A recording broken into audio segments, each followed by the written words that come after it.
तो जाहिर सी बात है कि जहां रहना है तो वहां आपको घर बनाना है, तो वहां घर कौन सा होगा?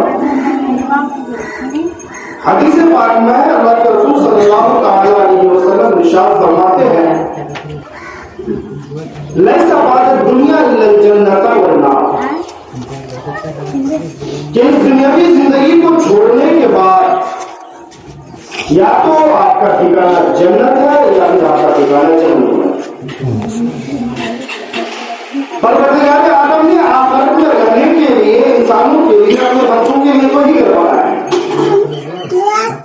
या तो ऐशो आराम नेमतों की जगह जन्नत है, या फिर जिल्लत और रुसवाई की जगह जहन्नम है। तो पता ये चला कि दुनिया में जिस तरीके से हम अपने रहने सहने का इंतजाम अपनी हैसियत के मुताबिक, अपनी औकात के मुताबिक बेहतर से बेहतर बनाने की कोशिश करते हैं, बनाते हैं, तो हमें ये चाहिए कि हम आखिरत का घर उसी एतबार से तैयार करें कि वहां पे हमें रहने सहने में कोई तकलीफ ना हो। तो हदीस पाक में अल्लाह के रसूल ने फरमाया कि ऐसा बात दुनिया जन्नत और नार, कि दुनिया की जिंदगी को छोड़ने के बाद या तो जन्नत है या फिर जहन्नुम है। तो फिर ये जन्नत में कौन जाएगा, जहन्नुम में कौन जाएगा? आज दुनिया में किसी के साथ आपका कोई मामला होता है, गुस्सा में आते कर जाओ जहन्नुम। लेकिन ये फैसला करना हमारा हक तो नहीं है कि हम किसी को जन्नत में भेज दें, किसी को जहन्नुम में भेज दें। लेकिन अल्लाह तबारक व तआला ने अपने बंदों को बताया कि तुम किस रास्ते से जन्नत में पहुंचोगे और किस रास्ते, कौन सा रास्ता तुम्हें जहन्नुम की तरफ ले जाएगा। इसको अल्लाह तबारक व तआला ने वाज़ेह तौर पे अपने इस मुक़द्दस कलाम में एक जगह पर नहीं, कई जगह पर, बल्कि पूरे कुरान मुक़द्दस में अल्लाह तबारक व तआला ने इन्हीं चीजों को बताया। तो जो मैंने आयत करीमा तिलावत की, अल्लाह तबारक व तआला इरशाद फरमाता है, व अम्मा मन तगा व आसर हयात दुनिया फइन्ना जहीमा हिय मावा, कि जो आदमी नाफरमान हुआ, सरकश हुआ, रब तबारक व तआला के अहकाम को पसे पुष्ट डालने वाला हुआ, रब तबारक व तआला के हुक्मों से मुंह मोड़ने वाला हुआ, रब तबारक व तआला के बताई हुई बातों को ना मानने वाला हुआ, वो आसर हयात दुनिया, और दुनियावी जिंदगी के पीछे पड़ा, दुनिया की रंगीनों में मुलविस रहा,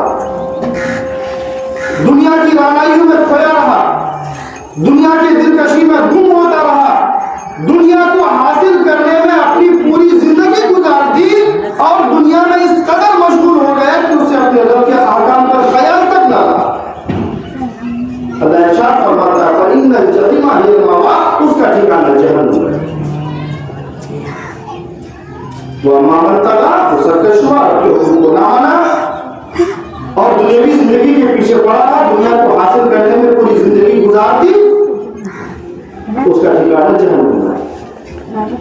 और आगे इरशाद फरमाता है, वो अम्मा मन खाफा मकाम रब्बिही, लेकिन वो शख्स जो अपने रब के हुजूर खड़ा होने से डरा, यानी जब भी वह कोई गुनाह का काम करने जाता, उसके दिल में यह खौफ पैदा हुआ कि ये काम जो मैं करने जा रहा हूं उसमें रब की नाफरमानी है, मुझे इसका हिसाब मैदान महशर में देना होगा।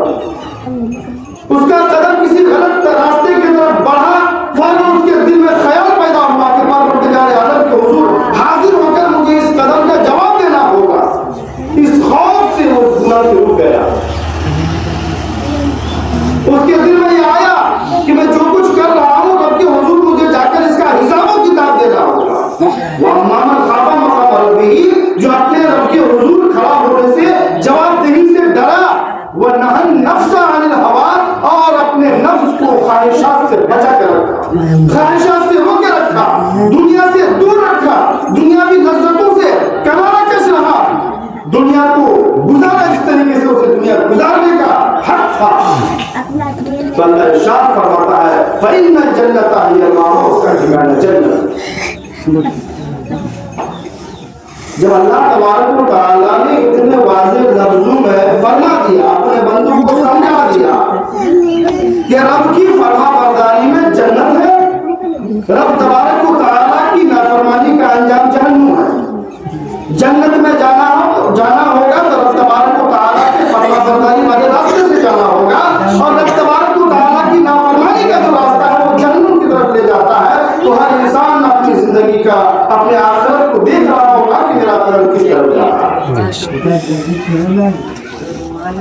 लेकिन हम जो इतने गाफिल हैं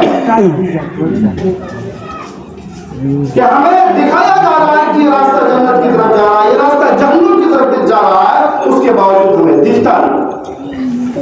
हम इस कदर गाफिल हैं। हर इंसान सोचे दुनिया के साथ से कि कोई एक खाली कमरा हो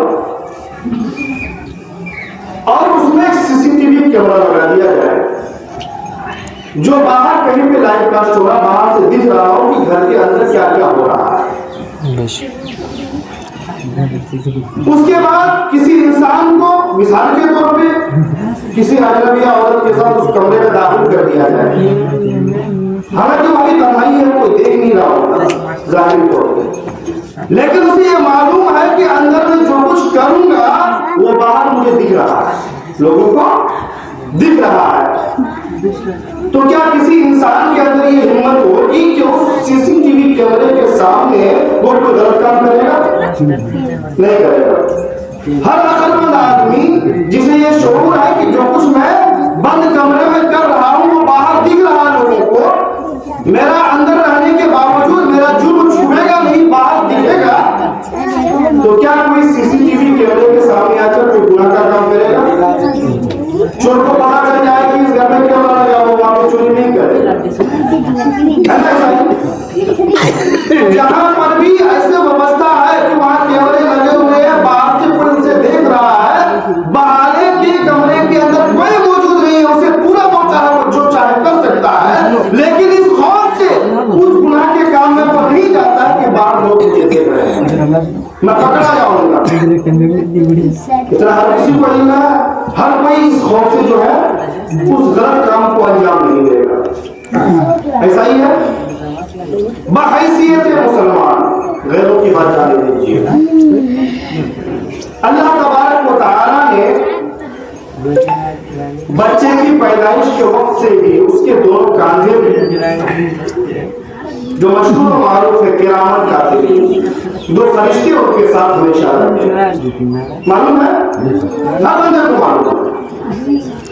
यहाँ तक कि इसका जिक्र आमतौर पर तो नहीं करते, लेकिन झगड़ा में औरतें करती है फरिश्ता तो सुनो तो ये किरामत कातिबीन इनका काम ही है, परवरदिगार आलम ने इसे इस बात पे मामूर किया है कि पैदाइश से लेकर के मरने तक ये बंदा जो कुछ भी करता है अच्छा या बुरा, किरामत कातिबीन उसे नोट करवाते हैं। यही तो लिखा हुआ नामे अमाल के तौर पर मैदान मशर में आपको दिया जाएगा। हर बंदा जानता है, हर इंसान जानता है, हर मुसलमान जानता है बाइसियत मुसलमान कि मेरे साथ वो फरिश्ते हैं जो मेरे हर अच्छे बुरे अमल को नोट कर रहे हैं, मेरी हर अच्छाई और बुराई की बातों को वो लिख रहे हैं, जो मैं इरादा कर रहा हूं उसको भी नोट कर रहे हैं, जो मैं लिख रहा हूं कर रहा हूं उसको भी नोट करवा रहे हैं। उसके बावजूद हमें इतनी गफलत है कि हमारा कदम गलती की तरफ जा रहा है, इस बात का एहसास भी नहीं होता कि हम फरिश्ते लिख रहे हैं। जबकि सीसीटीवी कैमरे में इस बात का इस्तेमाल है कि उसको डिलीट किया जा सकता है, उसको उड़ाया जा सकता है, उस सबूत को मिटाया जा सकता है जो कुछ गुनाह आपने कमरे के अंदर किया, आपको कोर्ट में बरी भी किया जा सकता है कि कोई सबूत नहीं है, कैमरा खराब था। लेकिन ये जो किरामत कातिबीन लिख रहे हैं, इस बात पे भी हमारा यकीन है कि इसे कोई मिटा भी नहीं सकता।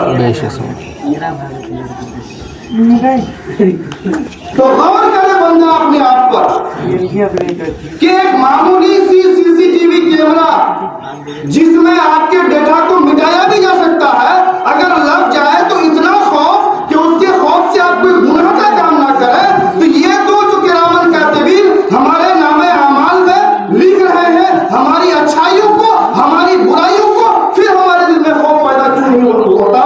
अल्लाह तबारक व तआला का कि क़यामत के दिन यही लिखा हुआ तो पेश किया जाएगा, मुझे इसका हिसाब किताब देना होगा। कितनी गफलत में जी रहे हैं, किस बेफिक्री में जी रहे हैं, और हद सिर्फ इतनी ही नहीं है बल्कि अल्लाह तबारक व तआला कुरान मुक़द्दस में एक जगह इरशाद फरमाता है, यौमा तशहदु अलैहिम अल्सिनतुहुम व अयदीहिम व अर्जुलुहुम बिमा कानू यअमलून, कि मैदान महशर तो वो होगा जिस दिन तुम्हारे हाथ गवाही देंगे, तुम्हारी ज़बानें गवाही देंगी तुम्हारे खिलाफ गवाही देंगे। तो बाहैसियत मुसलमान इतना जानने के बावजूद कि हम जो कुछ भी कर रहे हैं वो छुपाया नहीं जा सकता,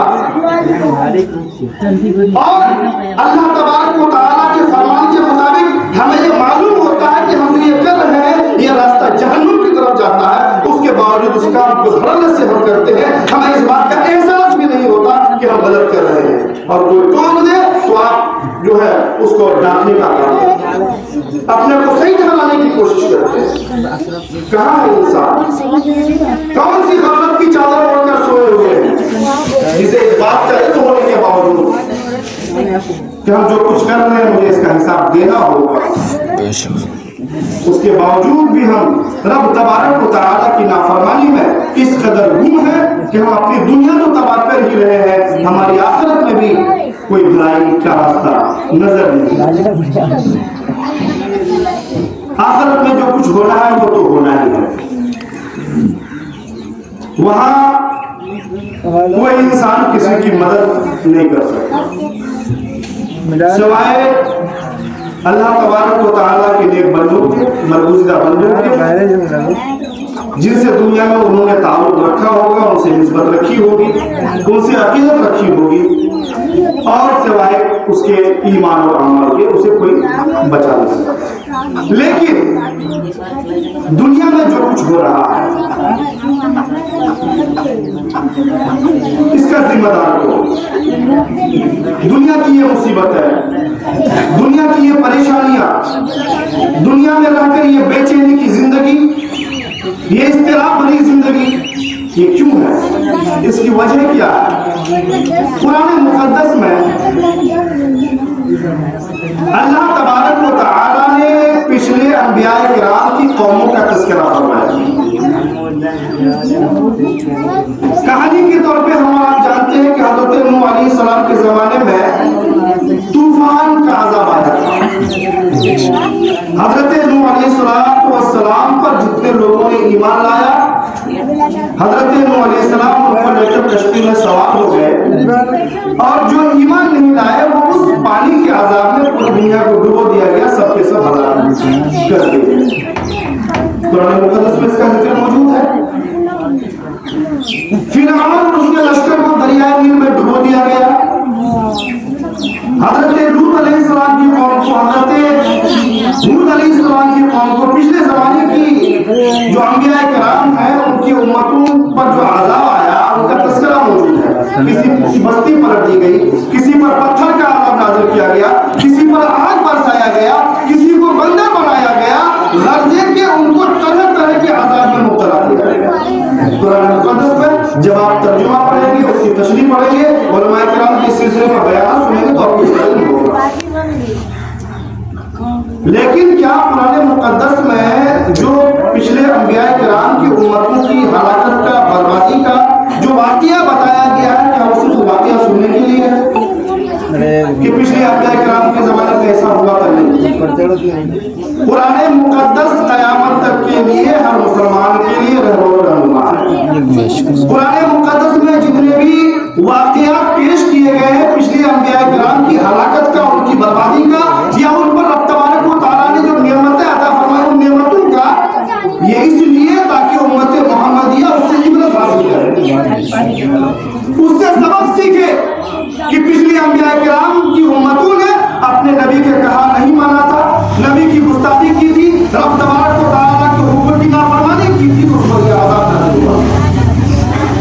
फला नबी की उम्मत पर पत्थर का अज़ाब नाज़िल किया गया इसलिए उसने अल्लाह और उसके रसूल की नाफरमानी की। किसी को पानी में डुबाया गया इसलिए कि उसने अल्लाह और उसके रसूल की नाफरमानी की। तो ये तमाम वाक़यात जो कुरान मुकद्दस में बताए गए वो उम्मत मोहम्मदिया को समझाने के लिए, बताने के लिए कि पिछले अंबिया किराम की उम्मतों पे जो अज़ाब आया था उसकी वजह सिर्फ यही थी कि उसने अल्लाह और उसके रसूल के हुक्म को पसे पुश डाल दिया था, उसकी नाफरमानी की थी, उसके हुक्म को नहीं माना था। तो ऐ उम्मत मोहम्मदिया, तुम इससे सबक सीख लो। तुम भी अगर मोहम्मद रसूलुल्लाह और उसके रब की हुक्म की नाफरमानी करोगे तो तुम्हें भी इस तरह का अज़ाब में मुब्तला किया जा सकता है। ये तो रहमतुल आलमीन सल्लल्लाहु तआला अलैहि वसल्लम की रहमत का सदका है कि उतने सख्त अज़ाब हम पर नाज़िल नहीं किए जाते, हम पर पहाड़ नहीं पलटा जाता, आग की बरसात नहीं होती, पत्थर नहीं बरसाया जाता, हमें बंदर नहीं बनाया जाता, वरना हमारे गुनाह भी उन अंबिया किराम की उम्मतों से कुछ कम नहीं है। लेकिन ये रहमतुल लिल आलमीन का सदका है कि उनकी रहमत के सत्ते अज़ाब से बचे हुए हैं, लेकिन इसके बावजूद अल्लाह तबारक व तआला हमें परेशानी में डालकर, जालिम हाकिम मुसल्लत फरमाकर, जालिम रुसवा फरमाकर हमें यह बार बार तंबीह फरमा रहा है, कुरान की तरफ आओ, देखो उसमें सब कुछ लिखा हुआ है जो कुछ तुम्हारे साथ हुआ है, मिसालें मौजूद है। उन अंबिया किराम की उम्मतों ने अपने नबी और अपने अल्लाह का कहा नहीं माना था तो वो अज़ाब में मुब्तला किए गए थे, तो तुम भी बेचैनी के अज़ाब में मुब्तला हो, तुम भी इज़्तिरारी के अज़ाब में मुब्तला हो, तुम भी ज़िल्लत व ख़ारी के अज़ाब में मुब्तला हो। ये तमाम जो परेशानियां हैं, ये जो तमाम हालात आज पेश नजर है, इसकी वजह सिर्फ और सिर्फ यही है कि अपने अल्लाह के रसूल के हुक्म को मानना छोड़ दिया, परवरदिगार आलम के हुक्म को मानना छोड़ दिया। ये तो दुनिया में जो परेशानियां हैं, ये 60-70 साल की उम्र में झेलकर गुजर जाएंगे, ये परेशानियां खत्म हो जाएंगी आपकी जिस्म से रूह निकलने के साथ साथ। लेकिन जो परेशानी आगे आने वाली है, जिसका जिक्र अल्लाह के रसूल ने भी फरमा दिया, अल्लाह तबारक व तआला ने भी वाज़ेह तौर पर फरमा दिया कि रब तबारक व तआला की सरकशी, उसके हुक्मों की नाफरमानी, उसकी हुक्म मादूली, उसके हुक्म को पासे पुष्ट डाल देना, ये रास्ता जहन्नम की तरफ जाता है। रब की फरमाबरदारी, उसके रसूल से मोहब्बत, ख्वाहिशात नफ्सानी को से अपने आप को रोकना, ये रास्ता जन्नत की तरफ जाता है। तो परवरदिगार आलम ने दोनों रास्ता दिखाकर अपने बंदों को अपने सलीम अता फरमाकर ये इख्तियार दे दिया कि बंदे, मैंने तुझे दिखा दिया, ये रास्ता जन्नत की तरफ जाता है, ये रास्ता जहन्नम की तरफ जाता है। अब तुम्हारे इख्तियार में है कि तुम अपनी आखिरत को बेहतर बनाना चाहते हो तो अच्छाई का रास्ता इख्तियार करो, और अपनी जिंदगी, अपनी आखिरत को जहन्नम बनाना चाहते हो तो फिर बुराई का रास्ता इख्तियार करो, ये तेरे इख्तियार में है। अल्लाह ने इरशाद फरमाया व अम्मा तग़ा व आसर हयात दुनिया फ़इन्नल जहीम हियल मअवा। जो रब तबारक व तआला की नाफरमानी की, दुनियावी ख्वाहिशात में, दुनियावी लज्जतों में बिल्कुल पड़े रहे, उसका ठिकाना जहन्नुम है। और जिसने अल्लाह तबारक व तआला के हुक्म को माना, अपने नफ्स को गुनाहों से बाज रखा, अपने आप को रब तबारक व तआला की नाफरमानी से बचा के रखा, फ़इन्नल जन्नत हियल मअवा, तो उसका ठिकाना जन्नत है। अल्लाह तबारक व तआला हम सबको नेक अमाल करने की तौफीक अता फरमाए। व